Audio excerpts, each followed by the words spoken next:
Hello guys, welcome to Govind engineering work. आज अपने पास CanFly की रोटरी मशीन है। ये पेट्रोल में है गाइस। 170 का सीसी का इंजन आ जाता है इसमें। इसका मॉडल नंबर है GLM-C20P। ये गाइस ये मशीन लुक वाइज बहुत ज़्यादा प्रीमियम है। इसमें मैं आपको दिखा देता हूँ क्या क्या फीचर न्यू है।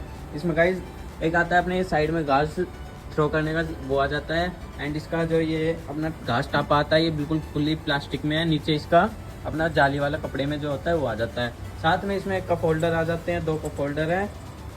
एंड इसका ये फ्यूल टैंक वगैरह हो गया, ये अपना मोबिल का हो गया।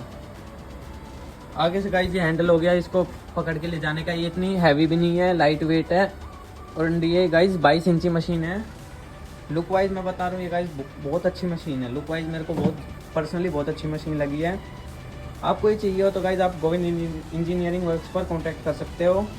Gurugram, Hayatpur, sector 94, near by new town square mall. And आप हमें व्हाट्सएप पर भी कांटेक्ट करके मंगा सकते हो। धन्यवाद दोस्तों।